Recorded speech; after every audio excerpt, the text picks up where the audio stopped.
here in front of the Israeli School, Universal Practical Knowledge, the Philadelphia Division, here at 3226 Cheltenham Avenue in Philadelphia. We're standing in front of the school right now, getting a description of the 12 tribe sign that's been painted by one of the brothers that was in the school: Judah, Benjamin, Levi, Simeon, Zebulun, Ephraim, Manasseh, Gad, Reuben, Naphtali, Asher, and Issachar. Those are the 12 tribes of Israel.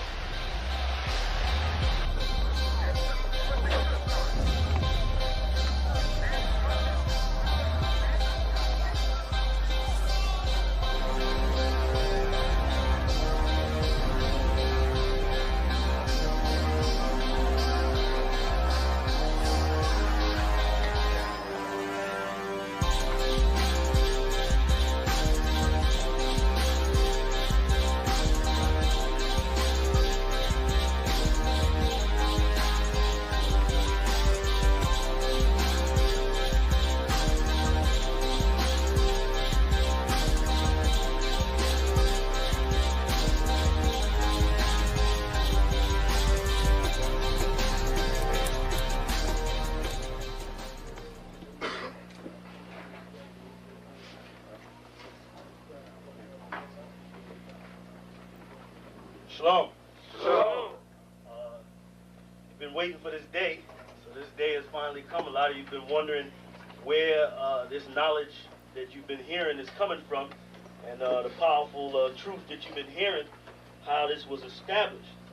Well, we finally were able to arrange for the priests to come down from New York and spend some time with us.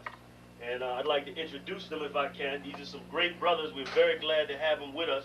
We want to make them feel as warm as possible, because this is their work and the extension of their work and what they've laid down some time ago. I'd like to introduce, first of all, priest and Sixth Shield General, 4th in command in the nation of Israel, Lahab. I'd like to salute this brother. March up. Barak.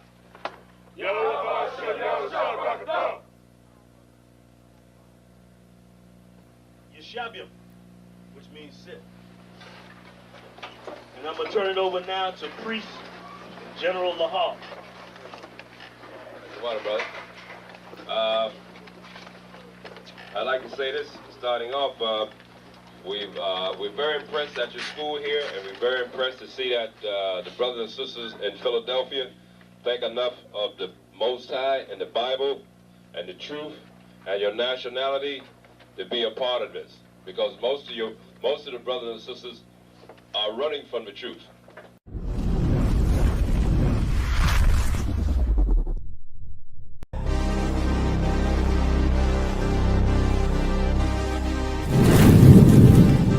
Hey, Shalom, Lord Christ. It's Officer 5000 Jeremiah, the camp leader of Atlanta, Georgia, and I'm here to invite you, Black, Hispanic, and Native American Indian people, to the ISUPK 57 annual Passover, hosted by Commanding General Yohana, the leader of this nation, Saturday, April 4th at the BH Ranch, Houston, Texas. Shalom.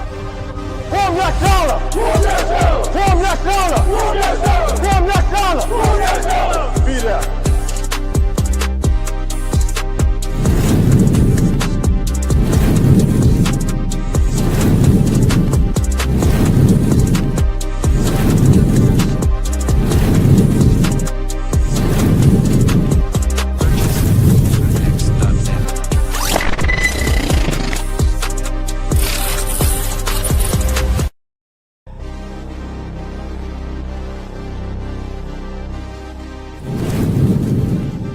Hey, Shalom, Lord Christ. It's Officer 5000 Jeremiah, the camp.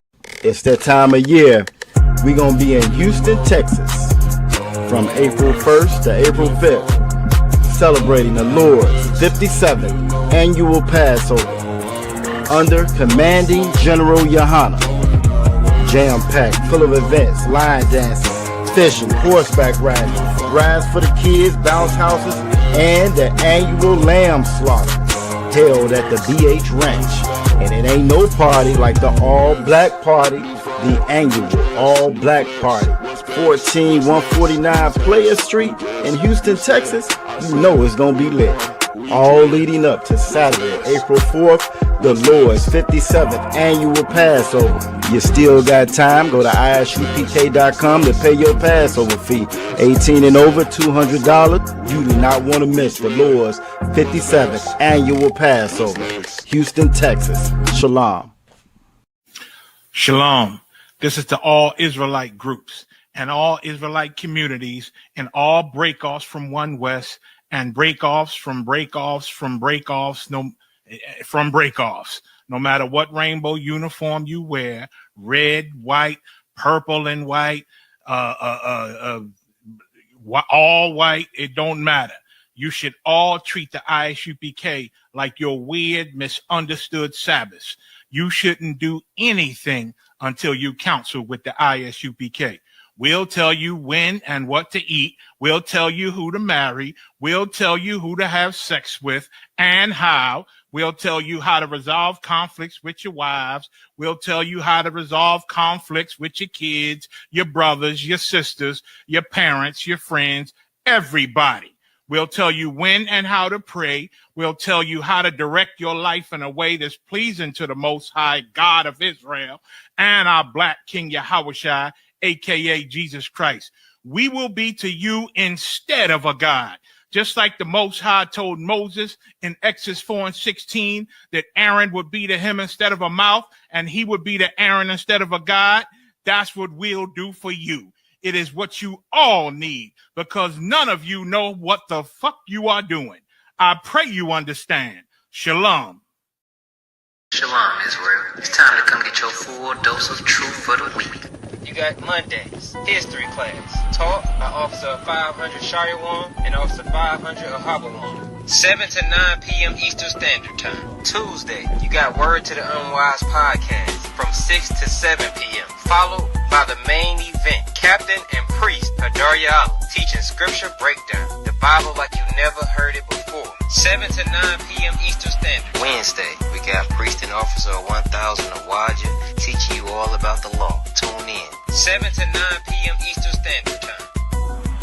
Thursday, you got myself, Priest and Officer 5000 Kazak Moth, joined by Priest and Officer 500 Barak Yah, teaching you the Brotherhood class from 5 to 7 p.m. Friday, learn to speak in the Holy Tongue, the Lashawan Kodash class, taught by Officer 1000 Katab. 7 to 9 p.m. Eastern Standard Time. Hey, listen, brothers and sisters, man. If you like what you hear, hit the subscribe button, man. Subscribe to this channel. And also, please, go to isupk.com and pay your tithe. Drop me some cash so we can move around this planet like we need to, man, and do the things we need to do. They're One West. They're One West. They're One West. They're Hey, shalom, Israel. Shalom, shalom. Yabashim Shabrakatah.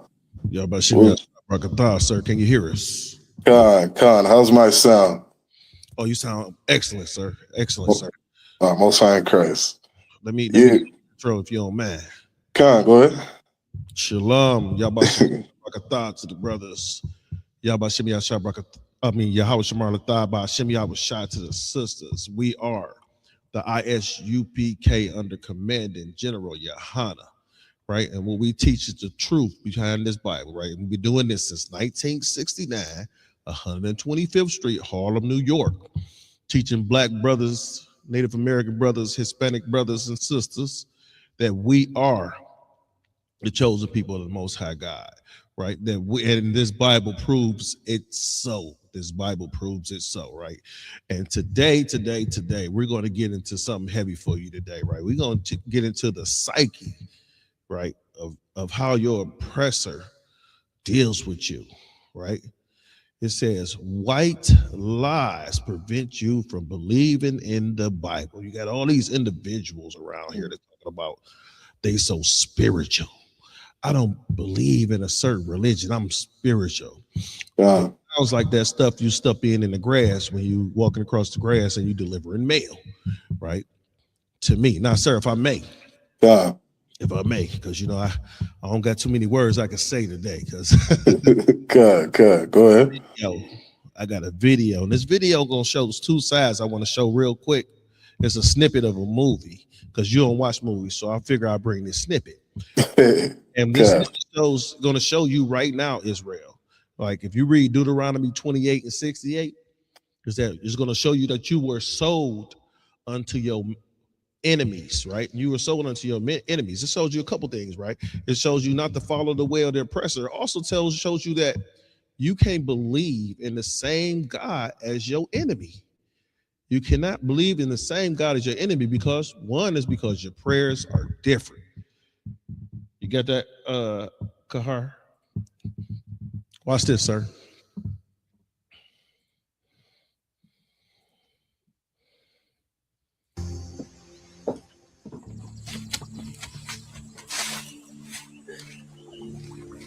My master is an evil man, Lord. You know he evil. If you can't change his soul, take him. Take him, Lord. Strike my master down. You heard what she said? My master is the evil man, Lord. Right? Look what she's praying for. She said, my master is the evil man, Lord. He says, if you can't change him, take him. Right? What is she praying for? The death of her enemies. Right? We're gonna be celebrating that during Passover, right? That's coming up April 4th in Houston. Right? That's what we're gonna be doing. Passover. I want you to hear this second part, sir. Watch this. Just for that little bit right there. Because we broke it up. That's why I just want to hear that prayer and then the other part. I think we can pay a certain amount. Yep. Play that little bit right there. Watch this. Lord, don't listen to Minty. That's it. Pause right there. That's it. You can end it. Damn, he said, Lord, don't listen to Mindy. You know what that proves, sir? One or two things. Either we ain't praying to the same God. Yeah. Or we cannot do what? Follow the ways of our oppressor. God. Yeah, it's both for sure. Yeah. That's heavy, Hubble. Go ahead. No, it's on you, sir. You know, I gotta take another. God, no sweat. Yeah, that's so heavy. You know what I mean? And it falls right in line with this class.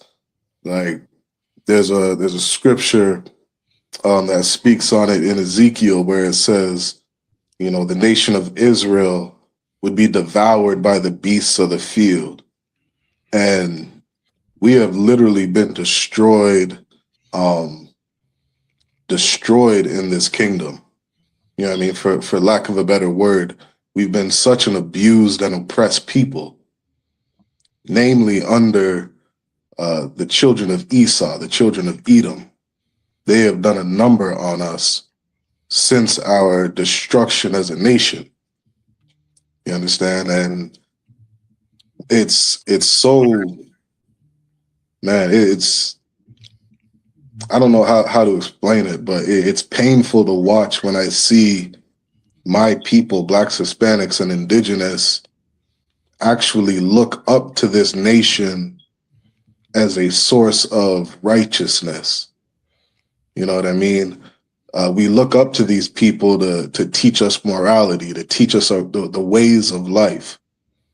One of the things that it always sits so heavy with me is like every white man will teach you to work your ass off for 40, 45, 50 years, and life is about that retirement. And it's like you're going to submit your entire life to money, waking up every day, 9 to 5. You know, 9 to 5 was an old concept. Now brothers working 2-3 jobs, you know what I mean? 10, 11-hour shifts, 70, 80 hours a week. Like, this place will have you conditioned to believe that your whole purpose in life is to make money under your oppressor and build his kingdom up. And once you've done a good job as being a good slave and building his kingdom, now you can retire and have a little peace. You know what I mean? And, you know, me being a brother who has been in construction, we actually have a saying in construction where we have some of the best pensions in the world, but we don't get to live to see it.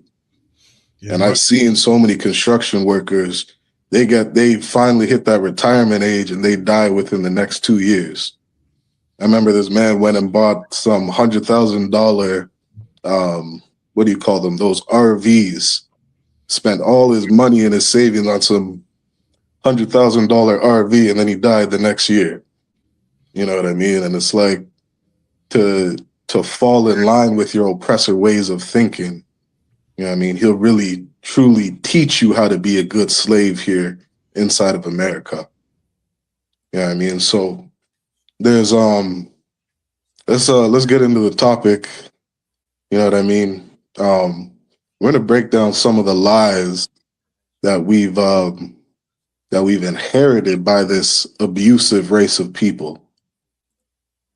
There's a saying in Jamaica where when we would see the good ship Jesus come to the shores, for everybody to run to the hills, because we knew our oppressor was coming, you know, to bring nothing but pain and misery and abuse.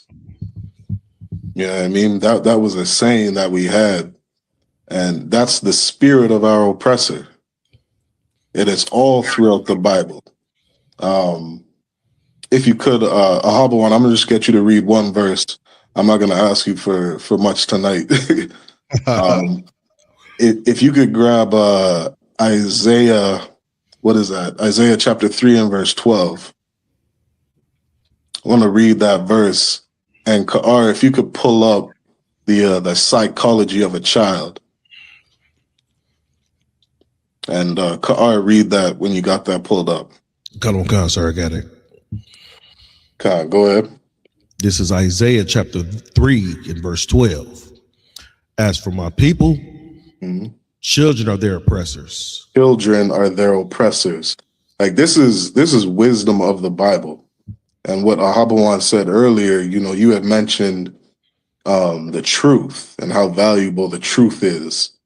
You know, and then the ISUPK, we teach the truth. Christ said, "Ye shall know the truth, and the truth shall set you free." Damn right. You know what I mean? And that truth is found from the word of God. It's found in the Bible. It's found from the prophets, from the men of the Lord who understand what it is that the Most High wants the children of Israel to know. Right? Christ said, "Don't cast your pearls to swine." Damn right. What is your pearls? It's your knowledge. It's these laws, statutes, and commandments. It's the wisdom of God, right? The wisdom of the world is foolishness to God. The wisdom of this Bible is going to be the stability of thy times. I'm paraphrasing a few verses. So we got to understand that children are our oppressors. That is the truth. That is the truth of who our oppressor is. The truth of who our enemy is, like Ahabawan showed. You know what I mean? These people raped, robbed, and murdered all of our ancestors. They've been abusing us from the day we came on these shores. They've been abusing the native Indian, the North American Indians from the time they've come over here.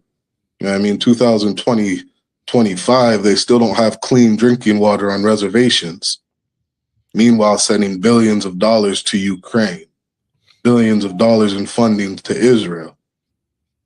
Going to downtown New York and, you know, giving fresh water and watering all the plants downtown New York, but you can't give some damn water to the natives on the reserves. Go ahead, Alban. I said that's heavy what you're saying, sir, because you'll go downtown and see them watering all the plants and the flowers all downtown, where, you know, your oppressor likes to shop and hang out and party, but yet still our brothers and sisters are breaking out in rashes because the water is Flint. Right. Because what they did was they choose to go a cheaper route. It's all a money thing for them. They chose to go a cheaper route to supply water to Flint. And guess what happened? The piping in it was get ate up by the water. Right. Mm-hmm. This water is coming through the faucets, right? And it's pouring on kids, young adults, women and children, you know, our brothers and sisters' skin, and it's making them break out. Mm-hmm. We don't usually have the skin issues like our oppressors have. Yeah. Think about it. We can go out in the sun We can go out in the sun. They can't go out in the sun. Not too long. Mm-hmm. They'll develop skin cancer, right? This water there is trying to do the same thing that the sun.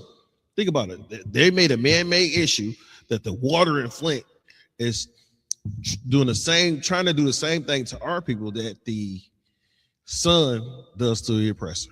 Yeah. And, and adding on to that, they'll always say that, the issue with the clean water is, underdevelopment or poor development. And they want to act like you don't have the funds, the monetary funds to put money into, creating the proper facilities that will clean the water. When you just look up how much billions of dollars did they send to Israel last year? How much billions of dollars did they send to Ukraine? How much billions of dollars did they spend on bombing some Venezuelan boat that is doing nothing to nobody? It's absolute insanity. You know what I mean? And again, the Bible says children are our oppressors. Damn right. Children do a lot of, foolish things. Go ahead, Auburn. Real quick. You said they said how many billions overseas, right? Okay. It's estimated that it will cost only $1.5 billion to fix Flint's water issue. When we send Israel, how many billions a year? Right? How many billions we send Ukraine? Yeah. Right. So understand is that if we take a small, minute percentage of the money that we send overseas, we can fix Flint. Think of how much money goes into the beauty industry. I remember there was one I couldn't wrap my head around where they had changed our benefits, where they took money out of getting massage therapy and chiropractic work, and they put that money into hair plugs. And I remember thinking like, okay, so being bald and getting hair plugs is more important than chiropractic care. And these are the kinds of things that our oppressor puts his money in. Billions of dollars into the beauty industry. All that makeup and BBL bullshit, they will waste trillions of dollars, Abawan. Putting $1.5 billion, into towards getting clean water for people is absolutely nothing. You know what I mean? It just further shows how much they hate us, right? Children are our oppressors, and that truth will help set you free here, in this kingdom, in this oppressive world. Ka'ar, if you could read the psychology of a child for me. Can you hear me, sir? Come. The AI overview says the mind of a child in psychology refers to their unique cognitive, emotional, and social development, recognizing there aren't miniature adults, but think and feel differently, focusing on stages. Like Piet's, I'm guessing that's French. Attachment, nature versus nurture, and forming narratives. Right, forming narratives. Narrative is a story. The way a child forms a narrative, forms a story, is different than an adult. It's not something that's hard to understand. Children think very differently than adults, extremely differently. And the better you understand the mind of a child is the better you will understand white people. That is the truth about who they are. You know what I mean? This is only, one of the characteristics of our oppressor. He is a child, and the way he forms narratives is extremely childish. Nobody in the world can't tell me Donald Trump is a child. The way he moves, the way he acts, that is a grown-ass child to come to the conclusions that he does. He wants to be the little superhero that everybody looks up to, and he's just living out his dream, and everybody's life is just here to play with. Like he is a full out child. If you could jump down to what is it? The way they form, the way a child forms theories. It's at the bottom, I believe. Yeah, what's that last one say? Influential figures and works. You might want how a child's minds work right there. Yeah. Jump how a child's mind works. Narrative and generalization. Mm. Young children make broad generalizations from limited experiences. From limited experiences. That's what a child does. Like when they come to a conclusion about something, they have limited knowledge on this earth. You understand? Which is exactly what your oppressor has. He has limited knowledge of this earth. He doesn't understand the way things work. He doesn't understand, reincarnation. He doesn't understand the cycle of life. He doesn't understand where water comes from. He doesn't understand science. He doesn't understand the Bible. And the Bible has a knowledge to all these things. What were you going to say, Alborn? Inject the bleach. Remember? That's what he said. Inject the bleach or inject the sunlight. Expound on that. I don't remember that. Kahar, you got it? So during the first COVID wave, our president said that they need to find out a way to inject the bleach into their system to protect. Oh, damn. After that was said, you have people injecting bleach into their system.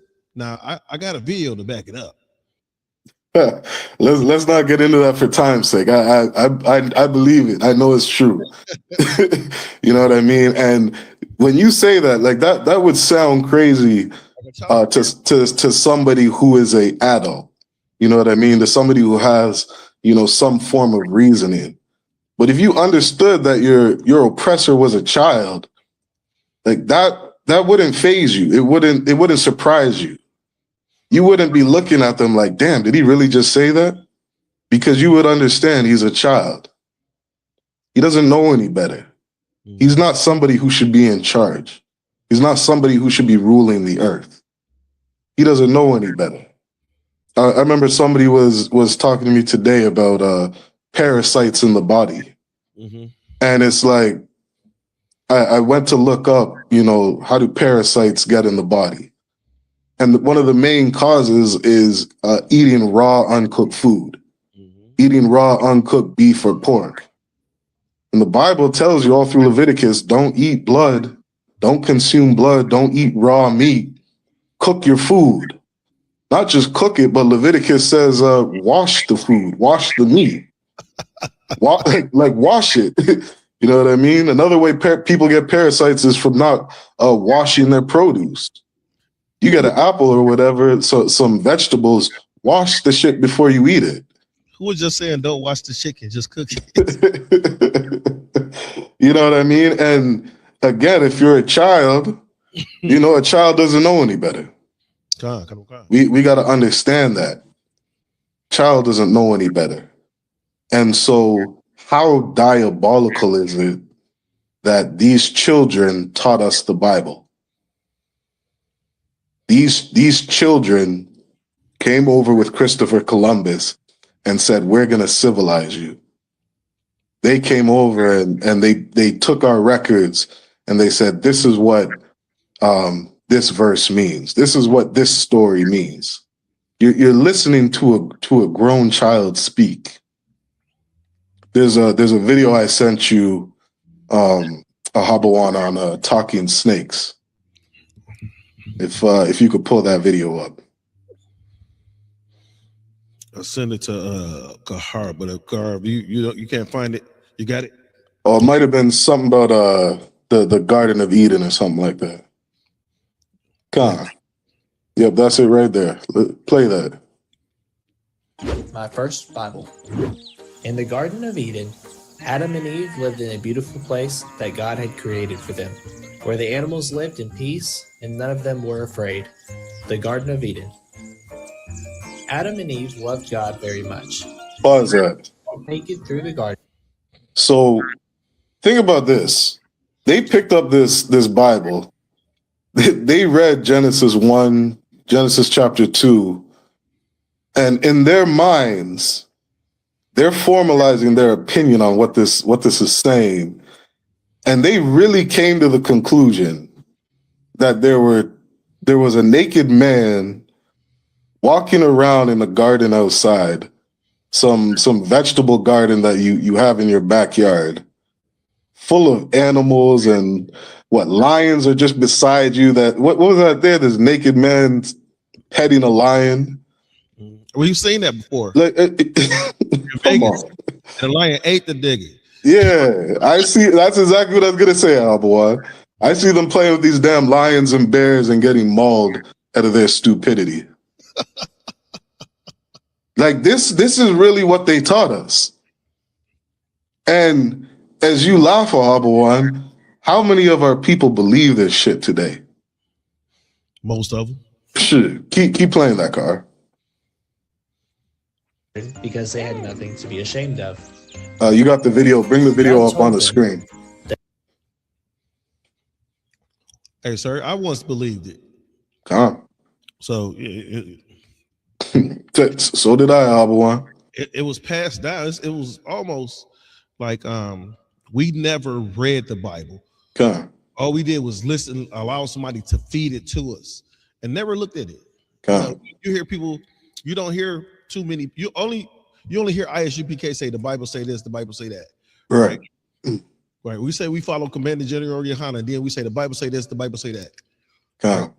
You got these Christians say they follow Jesus, but pastor say this and pastor say that.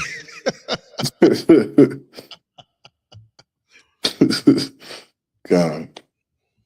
Yeah, keep playing that. They could do anything they wanted to, but there was only one rule they had to obey. God told them, "You can eat fruit from every tree in the garden except for one, the tree of the knowledge of good and evil." Pause that. Adam and Eve. Now, they taught us, the Bible as this form of a book that's going to teach us integrity. But for some reason, in the first story of this book, the most important thing were for these two naked people not to eat some apple or pear from a damn tree. That's the foolish shit that they taught us. I remember getting in the ISUPK and finding out that there is no apple even in the story. It's not. You know what I mean? And it's like, how do you come to the conclusion that there's an apple that God said not to eat as the most valuable lesson in life, or the worst thing on earth that you could do? How do you come up with an apple when it said don't eat from the tree? Right. Well, there's more than damn apples that grow on trees. Right. So how did it become an apple? And what did we just read about the psychology of a child? That's right. Right? They make generalizations from limited knowledge. You know what I mean? A child may have only eaten an apple by the time they're 5 years old. Maybe you don't give them all different fruits. They might only know one. They might only know of apple trees. You know what I mean? They're forming opinions from limited knowledge. Mm-hmm. You know what I mean? Keep playing that. Eve knew that to perfection. Of all the animals that were in the Garden of Eden, the snake was the smartest and the most crafty of them all. One day, the snake walked up to where the woman was, and he fooled her, saying, "So God told you not to eat of the fruit." Can you pause of it there, that sir? tree." Yeah, pause there. Go ahead. If I may. Go on. Now look how this story in itself contradicts itself, right? He said the snake walked up to the woman in the garden, but they show him slithering down a tree. Yeah, it's all bullshit. You know what I mean? Legs. You gotta have legs to walk. And what's so diabolical is this animal convinced two human beings, like it full out had a conversation that was able to convince two people to disobey God. You know what's heavy about that, sir? Come. Is that the devil, right, convinces a husband and a wife to disobey God to this day. Yeah. And we don't see that. Come. The same devil is telling you, hey, sis, take these food stamps, leave that dude alone. Yeah. Kick him out the house, put him in the street. Don't let him see his kids, put him on child support. That same devil that was in that same snake that was in the Garden of Eden, that same man is still telling you to do the same thing today, sis. Yeah.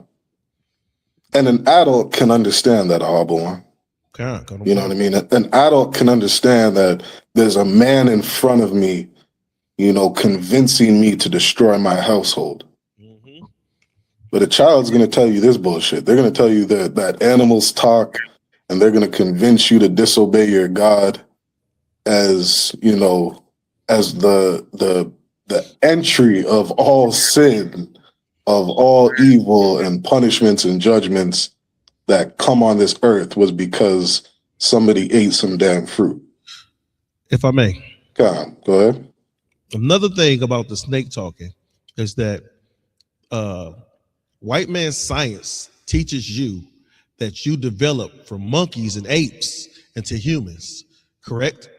So Yeah. why the damn monkeys ain't talk? Monkeys still don't talk. Yeah, they're still not talking. They're still not talking. I'm still not seeing a monkey turn into a human. The whole theory of evolution is that people and things evolve, but yet somewhere down the line, evolution just stopped. We see some evolution, you know, some evolving between, if monkeys developed into humans, we should see some of that evolving right now. Yeah. We should still see some people born with tails. Yeah. Yeah. Right, What did Carr say? I couldn't hear him. 1 in 5 of those people are born with tails. So you see it. God. Carr? Oh, he said he had nothing, sir. God. But If Carr, could you grab 2nd Ezra's chapter 3 verse 5 in the Apocrypha? 2nd Ezra's chapter 3 and verse 5. You know what I mean? Like, we have to understand that nobody outside the ISUPK has ever understood the Bible. We got to understand that all that Christian garbage that they taught us is all bullshit. All of it. Like, they forced Blacks, Hispanics, and Indigenous to be baptized. They forced us on residential schools. They forced Christianity down our throat. They forced the slave Bible down our throat. They ripped out 70% of the Bible and gave us little pieces of the book. Like, this is what your oppressor did to you. They didn't teach you the Bible. They taught you fairy tales. They taught you lies. Ahabawan titled the class White Lies. These were things that were taught to us from Europeans. And they told us, this is the story that they told us, that if Blacks, Hispanics, and Indigenous, if they would just convert to Catholicism, if they would convert to Christianity, then we would be civilized. That's what they taught us.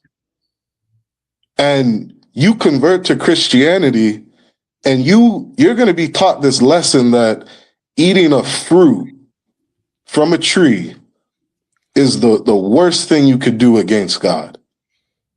That is the entire reason for all the evil that's on this earth. And that is absolutely idiotic. If I may, sir. Con, go ahead. You know what I think when I eat an apple? Con. This apple is good. Right. Con. I might sprinkle some salt on it. Con. Go ahead and read that, Carr. This is the book of Second Esdras, chapter 3 and verse 5. And gave Salakia, go up to verse 4. Khan. The book of Second Esdras, chapter 3 and verse 4. O Lord, who bearest rule, thou spakest at the beginning. So now we're going to read about what the Lord did at the beginning. Okay, keep reading. Khan. When thou didst plant the earth, and that thyself alone, and commanded the people. The people. There's more than one person that was created. He created the earth. He created people. Right? Keep going. Khan, verse 5. And gave us a body unto Adam. And there was one man that he gave a body. Keep going. Khan. And gave us a body unto Adam without soul, which was the workmanship of thine hands. And so think about this. The Lord created people in the earth. And then amongst these people, he chose one person. And you're going to see all throughout the Bible from this one man, the whole story of his lineage and his family tree. Because this Bible only focuses on one nation of people, one chosen person, one chosen seed. Keep going. Khan. And didst breathe into him the breath of life, and he was made living before thee. God, and he was made living before thee. Christians will have you believe that Adam was the first person on earth. That's what Christianity teaches you. That there was just one man, and this one man, populated the entire earth. And they can't understand things like, the Bible says, we're not supposed to commit incest. You know what I mean? A man's not supposed to sleep with his sister. But in this one particular instance, this is where a man could sleep with his sister and his kids and all types of foolery. And this is why people leave Christianity. Because they hear some bullshit, they hear something that doesn't make sense, and they're like, I can't be a part of this. Their adult mind is trying to reason what it is they're being taught, and they're like, this shit don't make sense. Damn this right. is a contradiction. God, the Bible contradicts itself. Maybe you just don't understand what you're reading. Maybe you were taught this book by oppressive liars. Right? Keep reading. Khan. Verse 6. And thou leddest him into paradise, which thy right hand had planted before ever the earth came forward. Verse 7. And unto him thou gavest commandment. Thou gavest what? Commandment. Gave us commandments. Every Christian's going to tell you that there was no laws or commandments until Moses told the children of Israel how to live. When the Bible clearly says that the Most High gave Adam commandments, they won't have, a Christian will not have an answer for you on why God punished Cain. Because in their mind, there were just lawlessness before Moses. There were no laws. There was no dietary laws. There was nothing of tithing. There was nothing about obedience to God. When the book clearly tells you he gave this man commandments, gave this man rules. Like, we cannot understand the Bible from our oppressor. He doesn't understand it. Keep reading. Khan. And unto him thou gavest commandment to love thy way, which he transgressed, and immediately thou appointedest death in him. This man transgressed the commandments. Didn't eat a fucking fruit, man. He transgressed the Lord's commandments. This is how evil came in the earth, because God said, thou shalt not kill, thou shalt not steal, honor your father and your mother. Mm-hmm. God gave this man a code of conduct, a code of ethics. This man disobeyed it, and that's why evil came in the earth. If I may, sir. Go ahead. You know, it's so heavy what you're saying about Cain. Cain broke a couple of commandments. One, it says, thou shalt not kill. He killed his brother. Right. You know, the commandments, these laws, statutes, and commandments also tell you to honor thy mother and thy father. You do not honor your mother and father by killing your brother. Hell no. Right. Then you got commandments about brotherhood. You know, love thy neighbor as thyself. Right. Cain would have never killed himself. Right. So he broke multiple. It's not. How can I say it? It's so heavy that that Christ said that love thy God with all thy heart, all thy soul. You know, I'm paraphrasing. And then he said the second commandment is to love thy brother, right? Mm-hmm. Love thy neighbor as thyself. Cain didn't do that way back in the Garden of Eden. He didn't love his brother as himself, because then he would have never unalived his brother. Yeah. Right? And with him never unaliving his brother, right? He wouldn't have to go off to Canaan to find a wife. And maybe, you know, Christians wouldn't be so damn confused talking about he married his sister. When the Bible doesn't speak about Adam and Eve having daughters. Right. They had Seth.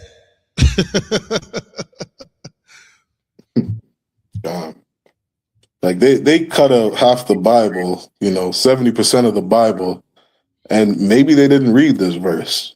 Or maybe they read this verse and they were like, damn, this contradicts, you know, some woman listening to a snake. So I got to get rid of this part of the Bible. So why she ain't listen to the tiger? Go ahead, Carr. God, I was just gonna say, yeah, like I was looking at this, like, damn, this scripture heavy, because I'm taking notes on it right now. Mm-hmm.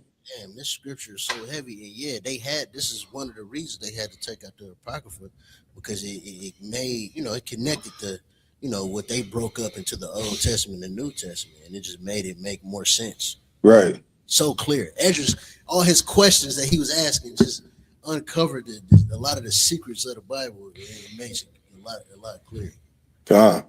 Now think about this, Carr. Like go a little deeper. They'll have you believe in books like Enoch, because you'll be sitting there scratching your head like, you know, when did these angels fall out the sky and sleep with women? And then you'll read the book of Enoch where it says these different angels came down and slept with men. And you're like, oh, the book of Enoch is it.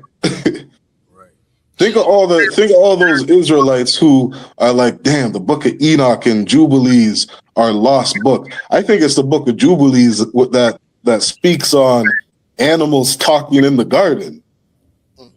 I'm pretty sure I heard that somewhere. And it's like, these people believe that Jubilees is making sense of the book of Genesis, making sense of the book of, the Garden of Eden. It's like their childhood fairy tales finally coming to life and finally making sense, because they saw reindeer talking and ducks talking and everybody's talking. It's like, man, our people are so lost. Go ahead. Like a Disney movie. Yeah. Straight out of a Disney movie. Real. Oh, this is short. You know what I mean? And yeah, go ahead. It's like it, sir. I was just gonna say, yeah. You're good. So, you know, it just shows how much of how it is the culture of our oppressor. It's so Roman and Greek that, you know, just came down and slept with women, you know, the demigods and all this. It's Greek mythology at the end of the day. Absolutely, Carr. And you can bring up that next article on look up Inferno. Right, while you're bringing that up, you know, and because in Greek mythology, to piggyback off of Kahar, in Greek mythology, and in what is that? You know, even in this ancient, this African, whatever it is, African spirituality stuff, their gods came down and had sex with, you know, humans, right? Their God came down and had sex with humans and created these demigods like Thor and Apollo and all that kind of stuff. Yeah. So, in order to push Catholicism, you got to be able to accept Greek mythology and overlay it onto the Bible, and give these biblical people, certain characteristics that the Greek mythology individuals and entities have. God. And now think of a people, Ahabawan, right, who were never given the commandments of God. And they're put on this earth without the wisdom of the Most High. They might look at, the ocean and start worshiping the ocean. They might see some great whale and be like, damn, that's the mother of all whales. You know what I mean? They might see some big ass hippopotamus and be like, damn, that must be the river god. And that's where you get things like Mother Earth. You know what I mean? You start getting all these different deities that other nations come up with because they don't have the knowledge of the Most High. You know what I mean? Again, Christ said, don't cast your pearls to swine. Like, there is a wisdom that the nation of Israel has that no other nation had. You know what I mean? And that made us holy. What does holy mean? Set apart. Yes, sir. Like, that made us different from every other people. What he gave to Adam was something that needed to be treasured. You know what I mean? That was something that Adam should have done so much more with. You know what I mean? Right from the beginning. He should have been ruling the planet Earth and showing them how they should live. Teaching them not to eat, raw food and get parasites from eating pork. Like, Adam should have taught the world these things. He should have been the example. You know what I mean? That's the knowledge that these other nations don't have. Go ahead and read that article, Car. God. This is Inferno. Through me, the way to the city of woe. Through me, the way to everlasting pain. Through me, the way to the lost. It says, for Dante, hell is depicted as a conical pit located beneath Jerusalem. So this is what the Inferno is what Dante described in his poetry as hell. I think that word Inferno is an Italian word for hell. Okay, and this is a depiction of a man on him describing what hell is. Keep going. Go. It says, created when Lucifer was hurled to earth from heaven. Now, I like if you know the Bible, you know what I mean. In Isaiah it says, paraphrasing, oh art thou Lucifer, who has fallen from the stars of heaven. You know what I mean? That's in the book of, I believe, Isaiah chapter 14. I'm paraphrasing. And it's so stupid because every biblical quote unquote scholar directly tells you in that chapter that this has nothing to do with Satan and that this is the king of Babylon. If I may, sir. Yeah, go ahead. This is Isaiah chapter 14 and 12.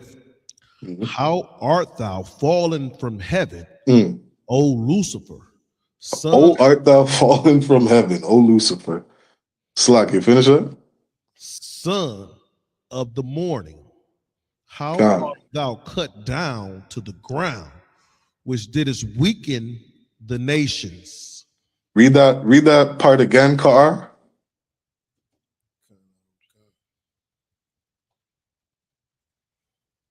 It says, created when Lucifer was hurled to earth from heaven, spiraling down in a 9 concentric circles. So it's saying in Dante's Inferno that Lucifer fell from heaven under Jerusalem and caused a pothole.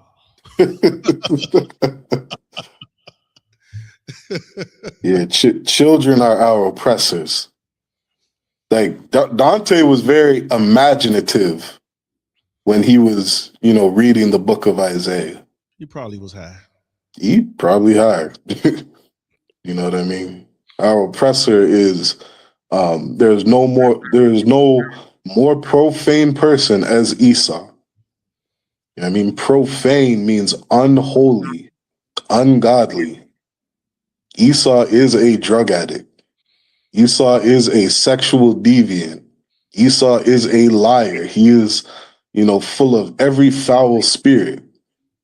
He was probably high as hell when he was reading the book of Isaiah.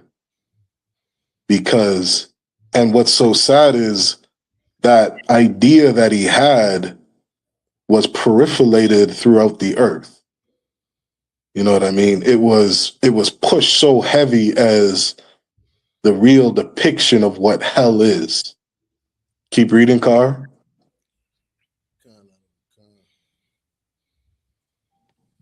It says, these represent sins of increasing magnitude.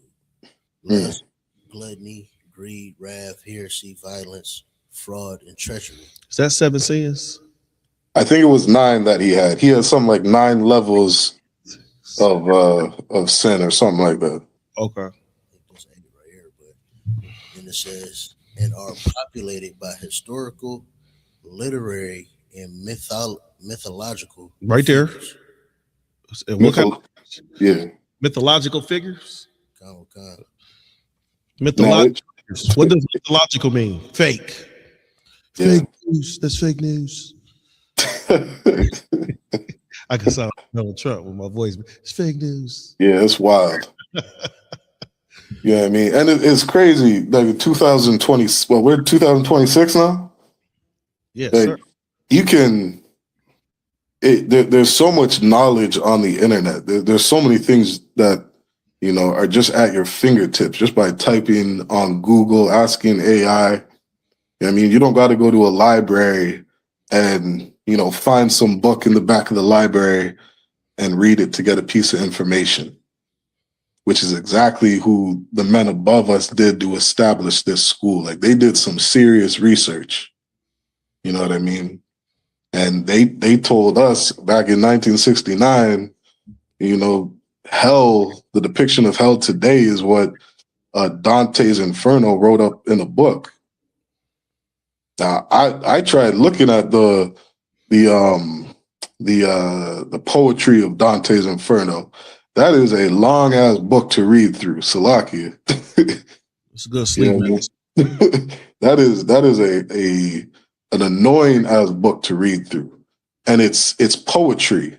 To me, it's annoying because it's Europeans' poetry, and that shit is is bland as hell. You know what I mean? It has no flavor. It's very hard to digest. Like wiggle rap. Yeah, exactly. Yeah, I mean, and the men above us read through these things, and they're like, this is where the idea of hell comes from today. All right, keep reading, Car. Says each circle is rife with the visceral sounds, smells, and sights of eternal punishment. Eternal punishment. I remember this this European Christian was having a conversation with somebody from our school. And he was asked the question, I'm paraphrasing the story, but if a 5-year-old child, 5-year-old little girl, doesn't accept Christ or believe in Christ, is she going to burn in hell for eternity? And that European Christian said yes. Like this little child who has never stepped inside of a church can't comprehend, you know, a lot of things of life, has never stood in front of a pastor in a church and said, what do they say? I accept Jesus or whatever they say. Get down on your knees and cry. Yeah, she didn't get down on her knees and cry and say, I love Jesus and I accept him. I didn't confess with my mouth that Jesus is God.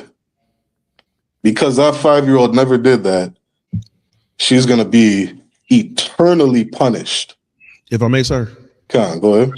Well, yeah, and let me ask this in the form of a question, right? Is that would Dante's Inferno be another tool for, you know, by the oppressor to keep you from following the Bible? And the reason why I ask this question is because if you know, most people don't know what heaven is, right? They don't know heaven is rulership. They don't know that hell is what black folk are in, Native American, Hispanics are in right now. So Dante's Inferno would be a distraction from you understanding what's really heaven and what's really hell. Absolutely. Absolutely. And you're left with, you know, certain ideologies like the one I just brought up. Like imagine you're just a genuine brother or sister, and you go to ask your pastor a question like, so, you know, my 3-year-old niece just got hit by a car. Are they gonna burn in hell for eternity? And what does that pastor look at you and say? He don't have the answer. No, he don't. Or he might, you know, stand on his beliefs and he might say, yeah, I'm sorry to tell you, but they're going to be burning in hell for eternity. What's so heavy about that, sir, Come. is that everybody think that one of their fallen, you know, loved ones is in heaven. That's right. Looking down on them. Come. So none of them think they're in hell looking up at you. Yeah, like you a sister who went around sucking 50 man's rods, and you're like, I know my auntie's up in heaven looking down on me. I can't wait to get up there with her. What's she gonna be doing in heaven? and you know why you want to believe that, because what's the opposite? The other one is she is burning in hell for eternity. If I may, sir. Come. Scripture that says, and I'm paraphrasing about what is in I think it's in the Lord's Prayer when it says, let heaven, let earth, whatever be done in earth be done in heaven. Right. What's that? Carhart know the scripture. Yeah, that's in Matthew, I think chapter 5. So if she down here blowing up everything, what you think she gonna be doing? Damn. And you know what? And a logical mind, Ahabawan, might ask their pastor that. You know what I mean? They might ask that question because they're like, look, this is what the verse says. And they're trying to make sense of all this bullshit that's been taught to them. So what do they do, to your point, Ahabawan? They leave the church. They leave the church because it doesn't make sense. Because ran through it. Man. Yeah, it's a sad thing. Unfortunately, it's sad because it has our people really bugged out. You know what I mean? A lot of us believe in some of these fairy tales, and we can't make sense of the Bible. And what the logical conclusion you're going to come to if you believe this garbage is that this book is a book of fairy tales. You're going to look at it and say, this book is bullshit. You know what I mean? I remember being asked the question one time, as a Christian, I remember being asked, how do you phrase it? He said something about the God of the Old Testament is a psychopathic serial killer. And he said something like that. He's like, he murdered the entire earth. He's like, how is that God a loving God? And I remember thinking as a Christian, like, nigga, I don't got the fucking answer for you. That's a good ass question. Oh, Pharaoh Army, the people that turn against them, right? Follow them up. Think about it. The Lord, I can agree with that. The Lord went through, and then He allowed David to go through and smite them. Oh, wait, David went through. Then Mattathias went through, and what was that? The Maccabees, Judas and John, Mark Best. Dude, Ka'ar had that in the book of Ezra's. You know what I mean? You read down in Ezra's 2 and verse or chapter 3, you know, it talks about how the Lord flooded the entire earth but Noah. Killed. So you killed billions except for 8 people? Like you killed everybody. And you didn't just kill them, you drowned the motherfuckers. Hold on, wait. Yes, Sodom and Gomorrah. Man. And then when Lot's wife went back, you too, bitch. Like I thought God was all love, Ahabawan. I thought God loved everybody. Oh, I haven't seen that yet. Like, how are you gonna answer that, Christians? God loves everybody, but he drowned everybody. Real. He loves the Egyptians, but he took out the firstborn sons. He was unaliving little kids, little children. If I may. Right. Go ahead. Hey, some little kids was talking about a prophet and some bears mauled there. He sent them bears after them. Look at Chicago happy because they bears in the bears. That's what I'm saying, bears. There's some bears out there. What'd you say? I was gonna add, like this whole topic, speaking on, hell and things, is one of the reasons why I didn't believe the Bible, because it never made sense to me. Exactly. How a murderer or a rapist could just be like, oh, I believe in Christ and not and then get into heaven. You know what I mean? Or it reminds me of that one indigenous chief leader that said if the Spaniards is gonna be there, what do you say? If the white man is gonna be in that heaven, I don't know. And that's a real practical question. You know what I mean? Like I know sisters that have been, sexually abused, and they're sitting there trying to, reason to themselves and reason and plead with the pastor to make sense of how is this person that molested me gonna sit beside me in church and go to heaven.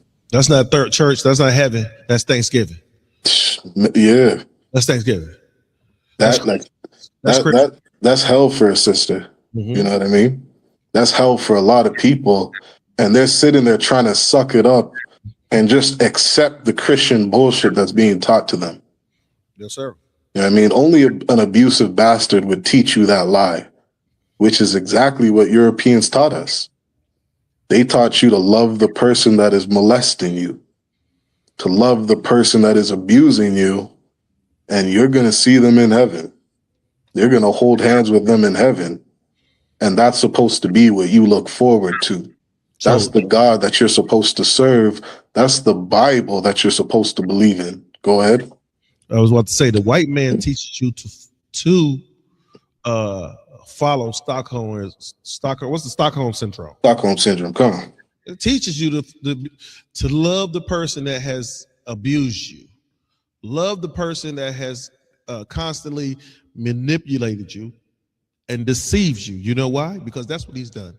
And you should love that white man. Yeah. Why you should love him? Because your Jesus is white, and your Jesus died for you on the cross. And since he died for you on the cross, you should love all white men, because God loves everybody and Jesus was God. That's what they teach you. Khan, and you know what? That's a perfect, I want to segue to the next one just because I'm watching the time. I got a lot of things I want to get to. Ka'ar, if you could bring up, there's a video on the Jewish people being God's children, because that's a perfect point to what Ahabawan is saying.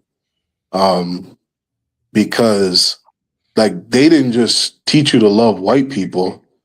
They taught you that Europeans are God's chosen children.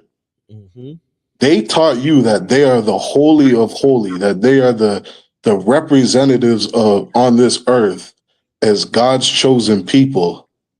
And you got to really understand the psychology of that. You know what I mean? General Muhammad had an excellent class on that, breaking that down. You know what I mean? And they want to teach you to love and support these people. Like the greatest lie to ever exist on this earth is that Christ, Yahushua in the Hebrew, is a white man. Oh, wait. That Christ was a Jew, you know what I mean, a man from the tribe of Judah, and they are white. And that's, you know what I mean, that's your perception on who the children of God are. It's a very psychologically damaging understanding.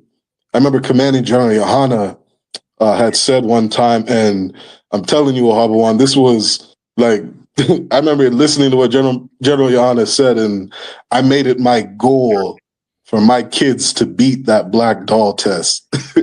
Because I remember he had said one time, if you can get your children to pass that black doll test, you have done something as a parent.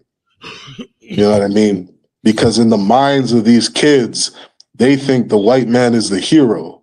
They think Becky, that little doll, is the image of beauty. They think their nappy head is evil and wicked before the time the child can barely speak. Go ahead, Abwan. Real quick, sir, just to piggyback on that, what you said about the white Jesus. This is AI overview. Identity theft is a significant and involving global crime, with recent data highlighting a shift towards more sophisticated AI-driven attacks. In 2022, right, this was where the largest amounts of identity theft. Now, identity theft is the largest crime committed across the globe, right? Think about it. Christ even had his identity stolen, right? So it says in India, Japan, and the United States. That's what the biggest, the largest amount of identity thefts happen, right? That's diabolical. Christianity is one of the largest religions here in the United States, right? With Christianity being one of the largest religions here in the United States, guess what? Identity theft, right? Who's the most powerful man? The most powerful man that walked this earth was Yahushua Mashiach, or Jesus Christ, right? His identity was stolen by a white man, and now in the United States, identity theft is one of the highest crimes in the United States, a country that pushes Christianity, which pushes identity theft. And if I could add, Abuan, like your auntie in your house has that picture on the wall of white Jesus, and because of mythology, because of Roman and Greek culture, you believe Jesus is God. All identity theft. You believe that white boy is God, God himself that walked this earth. Like, that is the perfect picture image of the person that you worship. You know what I mean? It's so diabolical, because that race of people, they are the devil that the Bible speaks of. That's right. They are, like Micah said, or it might have been Malachi, they are the border of wickedness.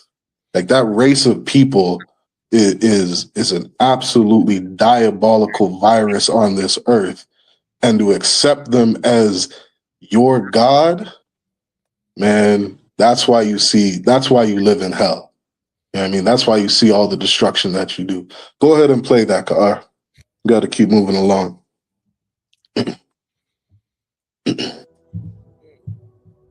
And it was sobering. Ahabawan, if you could to explore the hold of the righteous among the nations, and see Ahabawan, if you could hold Ezekiel chapter 36 to protect the Jewish people. Israel paid such a high price to become a nation. And even after becoming a nation, they continued to pay a high price to defend the only tiny piece of our planet they have ever truly called home. God. So You in hear the video, sir? 1948, Yep, I can hear it. was reborn. We can't hear in it a here. day. And then, you know, there's a huge fight to sort of establish control of this new state. But when all the dust settles, Jerusalem is not in Jewish hands.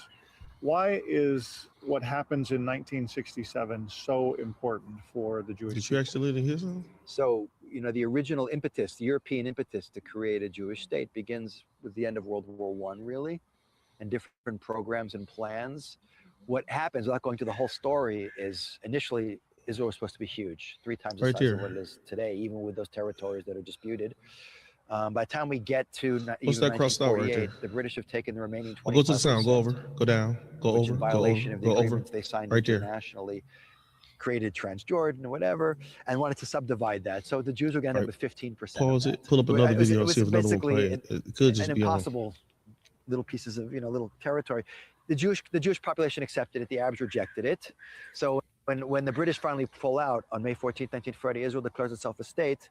6 Arab armies declare war and invade. We should have lost that war. It was 45 million Arabs against 600,000 Jews. Oh, is It's it? the world's longest war over a year. 1% of the population is killed as a consequence of. Right. So, like, it's so diabolical what they did, and they insert themselves in the Bible, you know, as if they're literally fulfilling prophecy. They're fulfilling biblical prophecy. He says we had like 600,000 Jews against 4 million Palestinians. And, you know, just listening to it, you know, buying into every lie you've ever been told, you might think like, damn, these Jews accomplished something. Maybe these Jewish people really did have God on their side. When you read every historical event in the Bible of the children of Israel defeating their enemies, they did it with the Most High. They had the power of God on their side.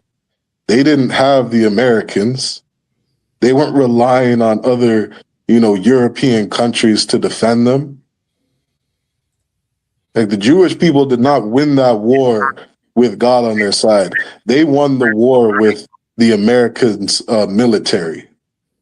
Yes, sir. Like, that's their history. Keep playing that video.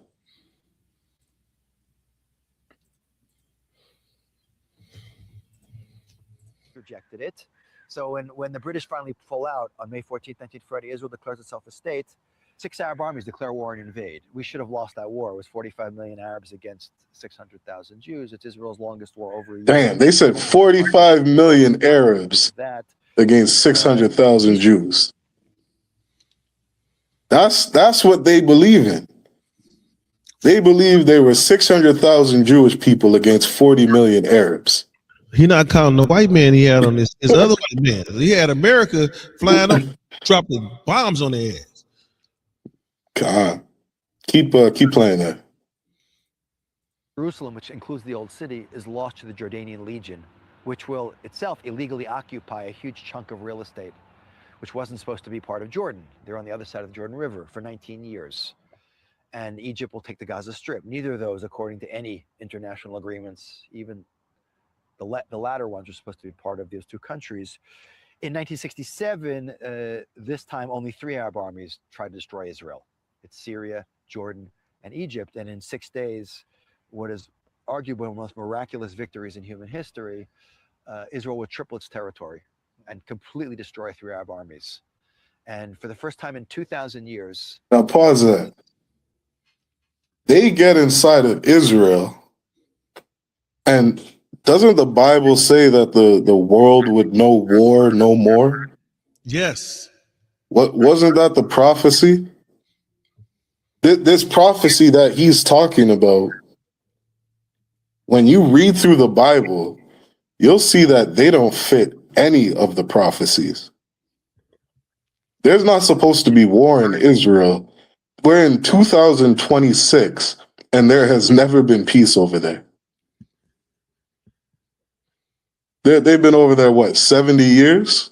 And been fighting every year. Fighting every year. I thought there was supposed to be peace. At least in Israel.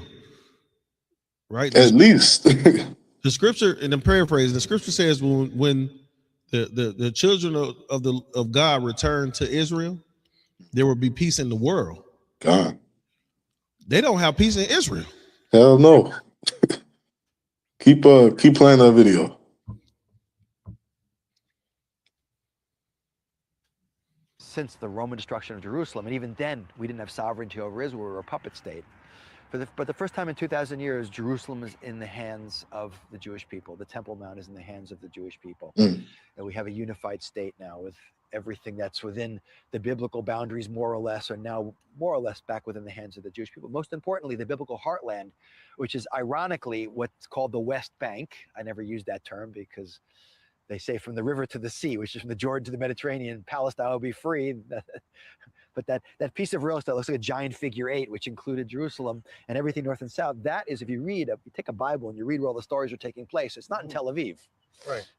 It's in Hebron. It's in Samaria. It's in these places that, and so that is finally back. And that, by the way, gives impetus to the birth of what's called the Gush Emunim. Gush is a cluster of believers. The settlement movement is a religious messianic movement that is all about, now that God has given us this miracle. 48 was a miracle. We're going to have in a few days Yom Yerushalayim coming up, Jerusalem Day. That's an even bigger miracle. Clearly, the process is moving towards its final culmination. We're just missing the Messiah and the temple being rebuilt, so it leads to the settler movement. But it gives amongst the Christian population, worldwide, they're seeing it. Yet another thing you could check off. That shouldn't have happened. Jews shouldn't be here, but they're back. This Jewish state is reborn in the ashes of the Holocaust. One of every 3 Jews is murdered and survives a 1-year-long war against 45 million Arabs when they had no weapons. State of Israel prospers. God says it. You'll shoot forth your branches and bear your fruit by people. Your return is close. So you notice he said the state of Israel, not Israel, the state of Israel.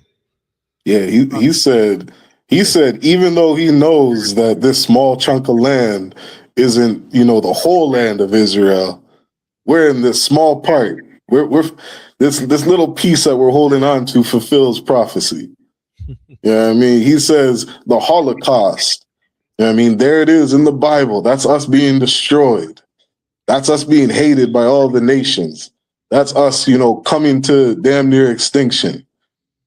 They try so hard to fit themselves in this book, right? Keep playing.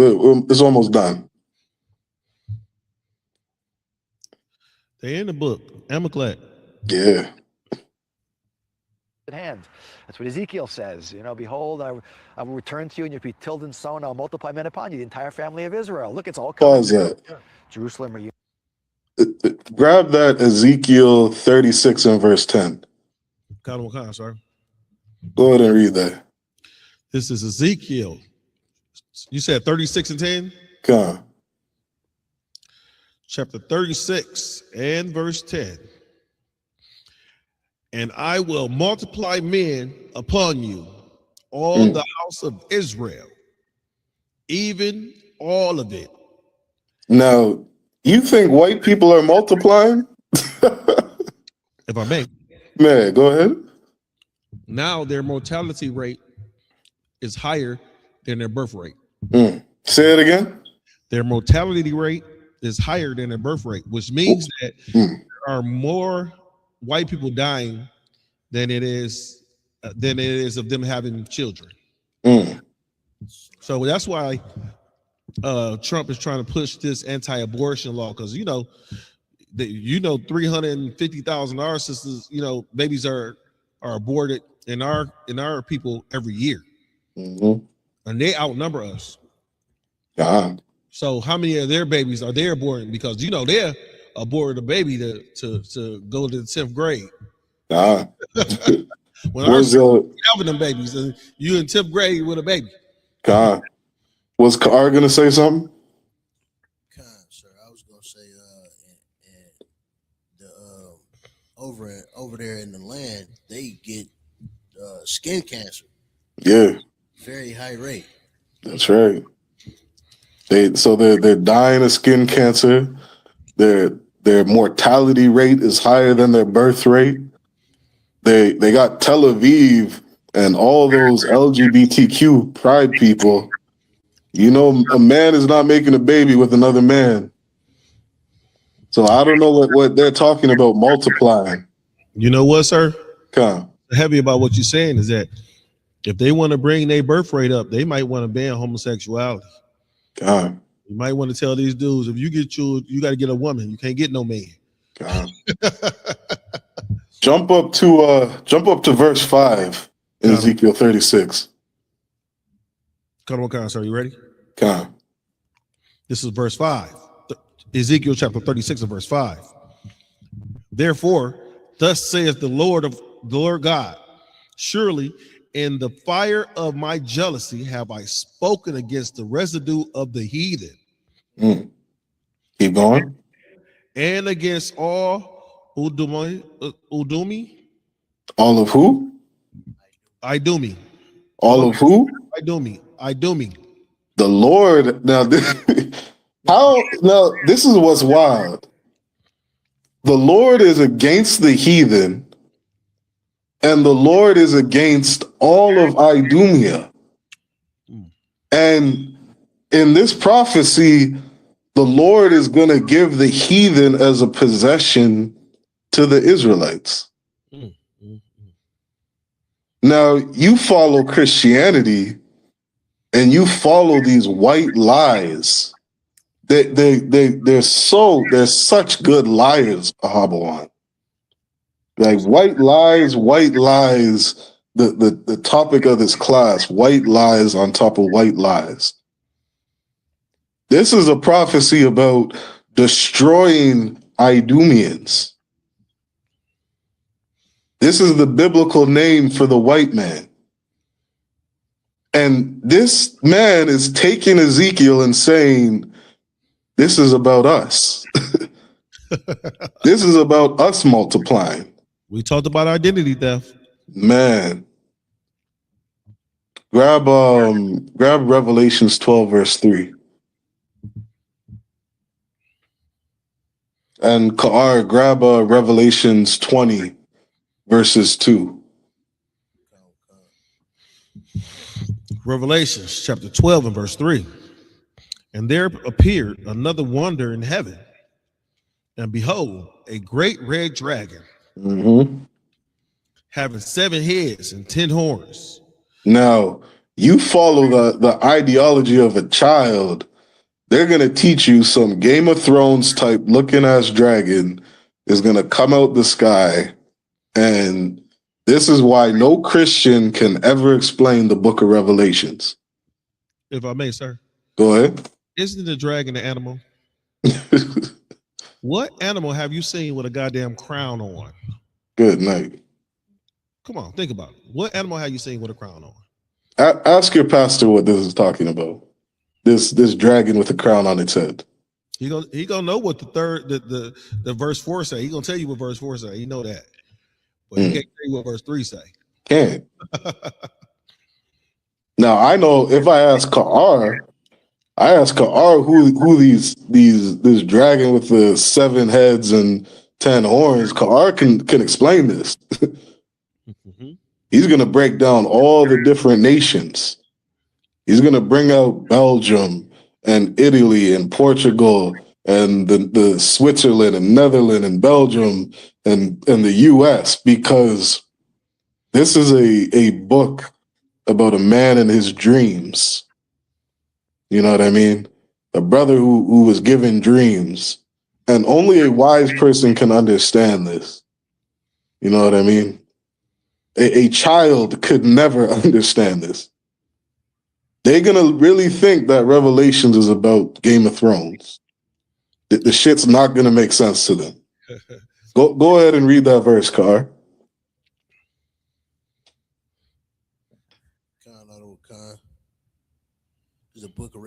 This is the book of Revelation 20 and 2. And he laid hold on the dragon that serpent, which is the devil. Right. This is that old serpent. It's this dragon.